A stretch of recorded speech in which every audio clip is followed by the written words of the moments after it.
Hello, everyone, and welcome back to Tokyo on Fire. Today is June 30th, 2016.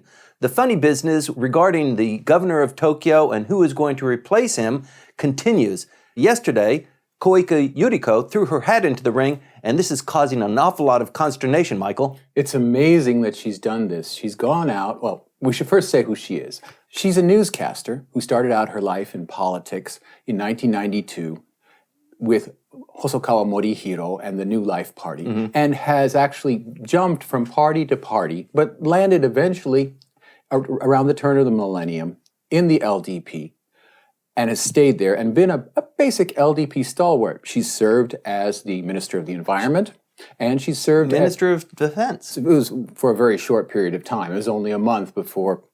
It's still a big deal. I mean, a female cabinet member of that for defense. That's right. We've had women in the position of foreign minister, but in terms of defense, she's been the only one. And therefore, she's got a certain degree of street credibility. Right.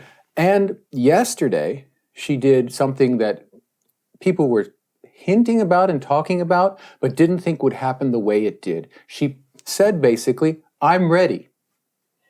I'm ready to run. I'm ready to formally announce. Yeah. Here's my press conference. Here's my press conference. I'm not announcing, though. Right. Because I haven't discussed this with anybody. And today's headlines in all the newspapers are, Abe says, hasn't mentioned it to me.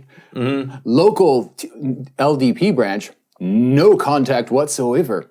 Sure, a lot of the anger has kind of surfaced just because she kind of pulled the trigger early. I mean, apparently this is supposed to be a decision by committee, and she consulted with the committee. They came up with maybe a candidate to run up against her, and then she pulled the trigger and said, I want to be the front-running candidate. The real choice has to be made by the local chapter of the LDP. Formally, they're in charge. Of course, in the background, there is the national government and the head of the LDP itself, Mr. Abe, and the people around him. And of course, they'll be suggesting candidates for the local branch, the Tokyo branch, to choose. But that entire process has been short-circuited. Yes. Koike Yuriko, who's been on the political outs with Mr. Abe since she tried to support Ishiba Shigeru in something of a challenge to his leadership in the early part of his term, she's not seen any kind of really decent positions. She's been in PR positions for the LDP, which is nice. She gets to talk, but is really not up to her level in terms of appointments. And she knows she's been on ice. She's suddenly come up with this idea that she deserves to take on this post that for other persons has been a poison chalice. Right. Well, there's a lot of reason to criticize her. I mean, even throughout her political career, she's changed parties 3-4 times. I call her the iron butterfly. Okay. She's a tough lady, but she just flits from one party to the next. And normally that's a sign of character deficiency in the Japanese culture. You don't change jobs, you don't change political parties, and you stick to what your principles are, but she's kind of floated around, as you've said. But I think the prize is the governorship of Tokyo, and that's pretty big. And I think she's actually pretty clever and shrewd to have made this bold move. Well, I think she knows that it's a PR position and that she's perfect for that. She's an extremely attractive, well-spoken, very telegenic. She has lots of training, both during her years as a newscaster, but also in all her years as a face of the LDP, or the new LDP, the modern LDP, as Koizumi Junichiro tried to depict it, with women in the forefront. That's right. And she played on that too, didn't she? She's done that and is just ready for this.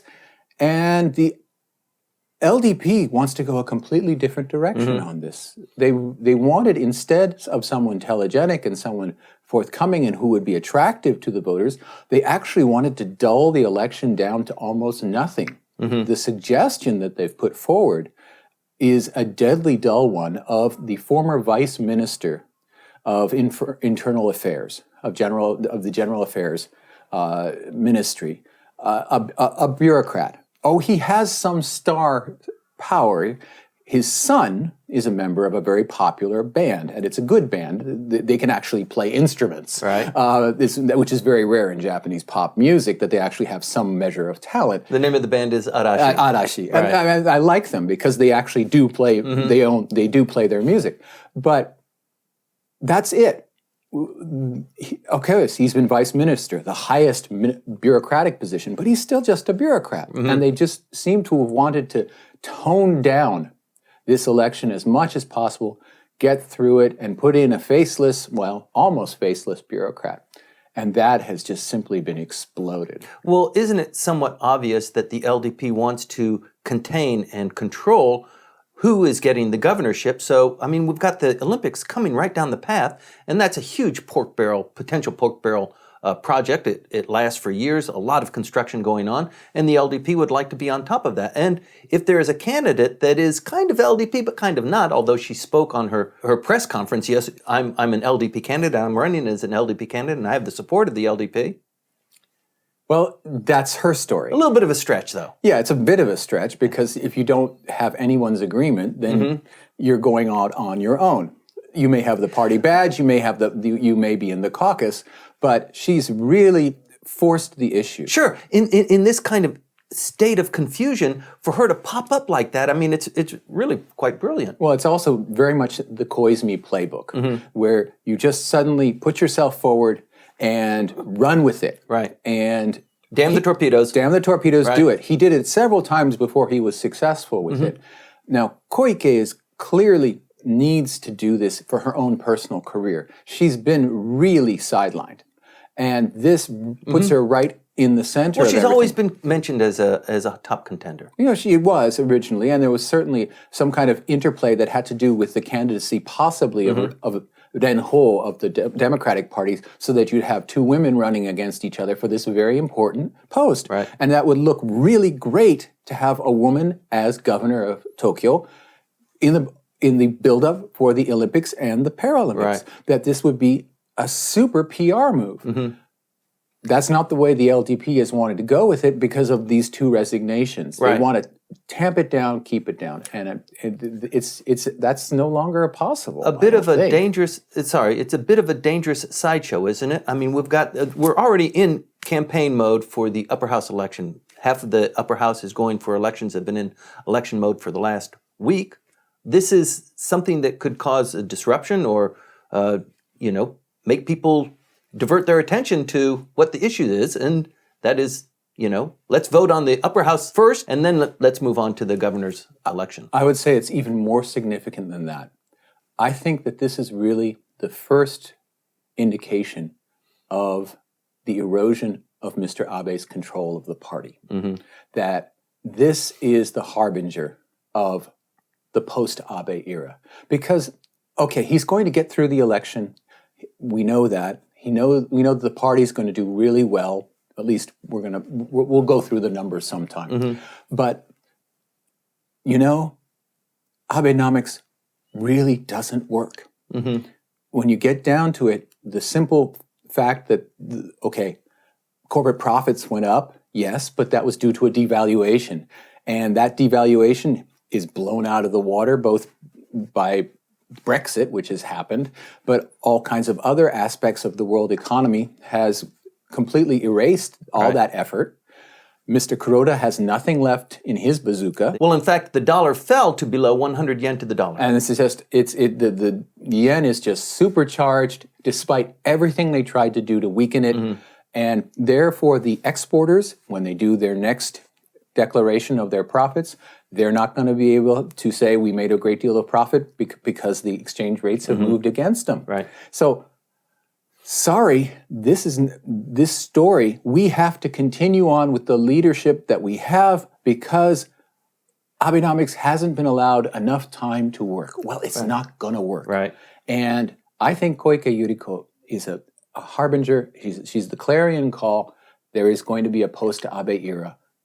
And I'm going to be the first part of it. I don't know who's going to replace Abe, but I think this is the first sign of real internal weakness. Okay, so if she is indeed a harbinger, it's kind of like Mr. Okada saying, if I lose in my election district, then I will resign.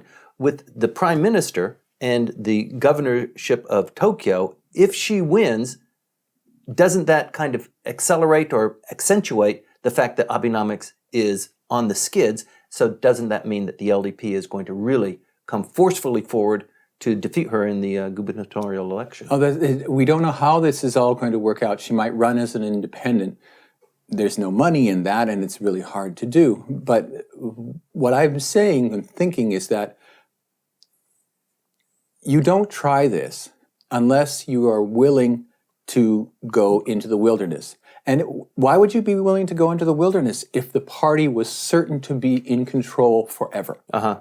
Yeah, and that's true. You don't just do this out of sheer spite or just I'm taking a risk. What the heck? No, you have some kind of sense that there is weakness. There is some kind of change that's about to come, and you're just trying to get ahead of it. Right. Well, even if that wasn't the case, I mean, the prize is the governorship. So it is worth, for some people, that gamble. Yeah, and I urge you, please run for the governorship. But I warn you, she's a very tough campaigner. Well, she looks pretty good. We're actually the same age, and one of the policy secretaries that was on her staff is a member of the team here at Langley Esquire, too. That's right. Yes, so we have a lot in common. Please stay tuned. Koike Yuriko has thrown her hat into the ring. Gosh darn it. But we're going to continue to watch this and see what comes out.